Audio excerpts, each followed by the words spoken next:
Hello friends, मेरा नाम इंदल है और आप सभी को हमारे टॉप 20 कोचिंग में स्वागत है। आज हम लेक्चर 16 में बात करेंगे। हमने कुछ इंपॉर्टेंट टॉपिक लिया है। जो टॉपिक का नाम पहला हमारा है रिजल्टेंट मोमेंट और दूसरा है प्रिंसिपल ऑफ मोमेंट। लीवर्स हैं, लीवर्स के टाइप हैं, फिर लीवरेज है, वेल क्रैंक लीवर है। तो पहले हम जान लेते हैं कि रिजल्टेंट मोमेंट होता क्या है। इस फिगर में थोड़ा ध्यान दीजिए। मान लीजिए एक पॉइंट है, ये पॉइंट पे, इस पॉइंट पे हमारा जो है फोर्स लग रहे हैं। मान लीजिए F1 लग रहा है, उसकी परपेंडिकुलर जो डिस्टेंस ऑफ पॉइंट से D1 मान लिए हैं। इसी तरह से जो F2 फोर्स लग रहा है, उसका परपेंडिकुलर डिस्टेंस हमने पॉइंट से मान लिया D2 है। इसी तरह से मान ले रहे हैं कि अनेक प्रकार के फोर्स लग रहे हैं, इसलिए हमने Fn मान लिए हैं और इसका जो परपेंडिकुलर डिस्टेंस ऑफ पॉइंट से Dn है। तो जब हम इसका रिजल्टेंट मोमेंट निकालेंगे यानी कि परिणामी आघूर्ण, तो इसका जब निकालेंगे तो पहले क्या करेंगे, जितने भी बल लग रहे हैं उनका इस पॉइंट के परितः मूवमेंट लेंगे और सारे मूवमेंट को क्या करेंगे, बीजगणितीय योग करेंगे। तब उसका क्या कहलाएगा, वही रिजल्टेंट मूवमेंट यानी परिणामी आघूर्ण। कैसे देखिए, मान लीजिए इसका हमको निकालना है रिजल्टेंट मूवमेंट O के परितः, तो समीशन कैपिटल M यानी कि परिणामी को हमने आपको बताया था कैपिटल M से प्रदर्शित करते हैं। इसी तरह से देखिए ये F1 क्या है, इस पॉइंट से परपेंडिकुलर डिस्टेंस D1 है। तो जब मूवमेंट हम लोग निकालते हैं तो क्या करते हैं, फोर्स इनटू परपेंडिकुलर डिस्टेंस। ठीक, तो परपेंडिकुलर डिस्टेंस क्या है, D1 है। तो यहां पे हम क्या लिख देंगे, D1। इसी तरह से प्लस हमारा देखिए F2 लग रहा है इस पॉइंट पे, इसकी परपेंडिकुलर डिस्टेंस D2। इसी तरह से लिख देंगे कि F2 इंटू D2। इसी तरह से प्लस, अब यहाँ पे डाट डाट डाट डाट करके प्लस, ये देखिए लास्ट वाला जो मान ले रहे हैं कि Fn लग रहा है, इसके बीच की जो डिस्टेंस है Dn है। तो यहां लिख लेंगे कि Fn इंटू Dn। ठीक, अब हम इनका जब हम लोग योग करेंगे तो यही हमारा क्या हो जाएगा, रिजल्टेंट मोमेंट निकल जाएगा। ठीक, तो यहाँ पे लिखेंगे समीशन, मान ले रहे हैं कि जो F1 F2 है और Fn तक जितने अनेक प्रकार फोर्स लग रहे हैं कैपिटल F है। इसी तरह से इंटू जो हमारा D1 D2 और Dn है, अनेक प्रकार के जो बीच के परपेंडिकुलर डिस्टेंस है उसे मान ले स्मॉल d है। तो यही हमारा क्या कहलाएगा, रिजल्टेंट मोमेंट।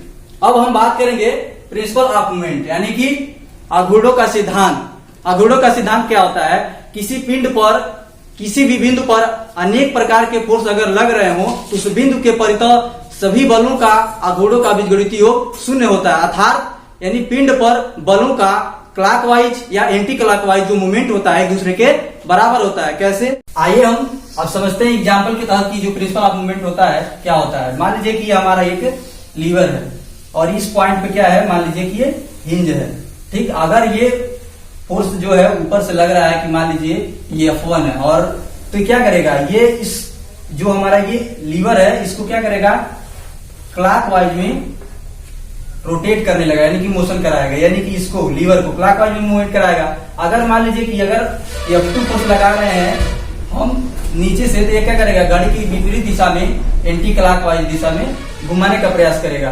तो हम ये मान ले रहे हैं कि ये जो F1 है इसके बीच की डिस्टेंस D1 है और जो हमारा F2 है, F2 ये हमारा मान ले रहे हैं कि D2 है।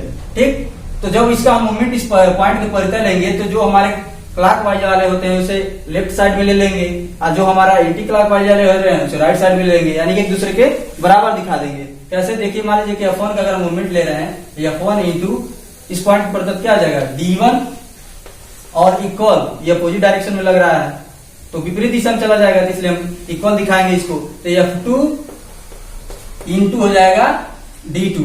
तो ये हमारे हो गए, ये वाले क्लॉकवाइज वाला डायरेक्शन हो गया और ये हमारा एंटी क्लॉकवाइज वाला मूवमेंट हो गया जो बल लग रहे थे। अब हम बात करेंगे लीवर्स की। लीवर्स क्या होता है, एक दृढ़ या सीधी या वक्राकार छड़ जो एक बिंदु के परितः घूम सकती हो वो लीवर कहलाती है। कैसे, मान लीजिए कि यही हमारा मान लीजिए कि लीवर है, यही लीवर है, ये पॉइंट पर मान लीजिए हिंज है। तो ये जब फोर्स लगा रहे थे तो क्लॉकवाइज एंटी क्लॉकवाइज जो है कि ये रोटेट कर रहा था, किससे, ये पॉइंट के परितः, इसी पॉइंट के, ये जो हिंज है। ठीक, तो इस जो ये हिंज वाला पॉइंट है इसका हम नाम या तो आलम्ब कहते हैं या सपोर्ट कहते हैं या टेक कहते हैं।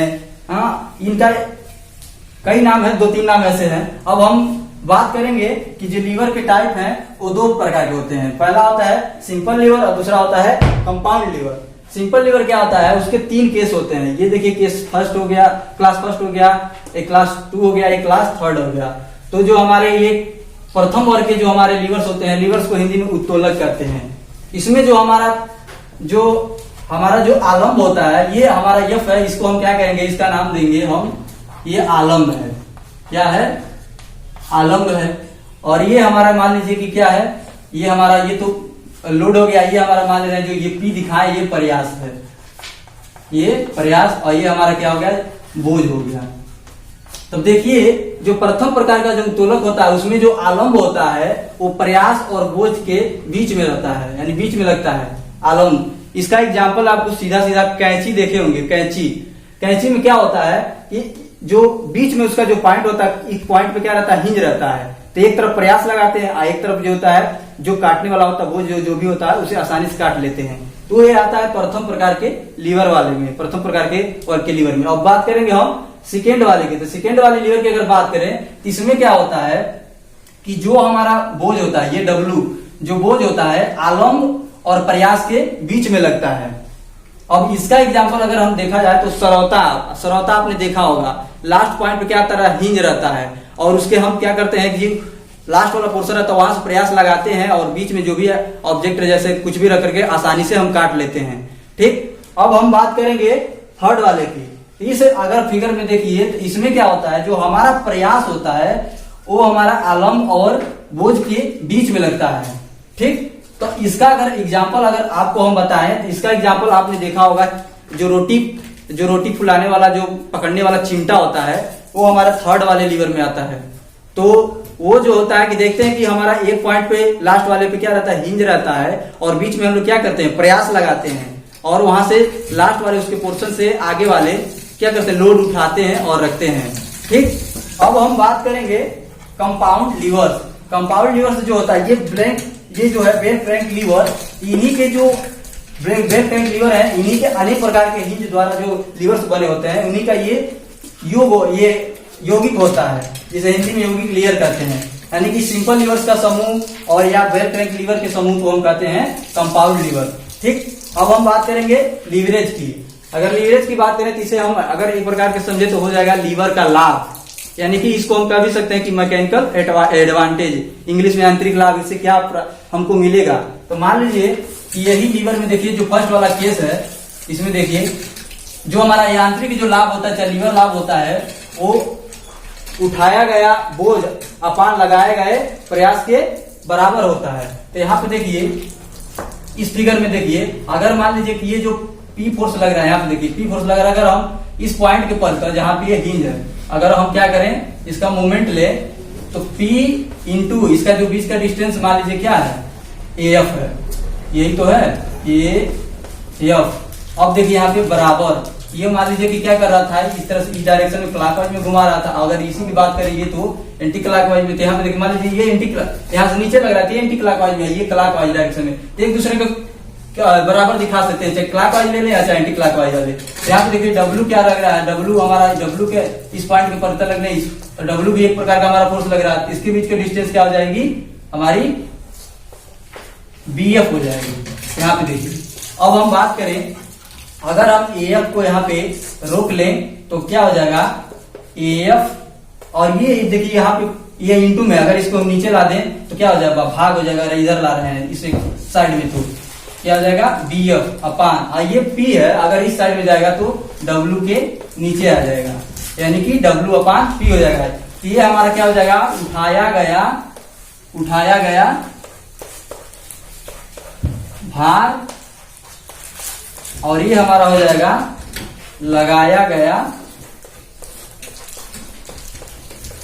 प्रयास। यानी कि कहने का मतलब हम कह सकते हैं कि जो लीवर लाभ होता है, उठाया गया भार अपान लगाया गया प्रयास के बराबर होता है।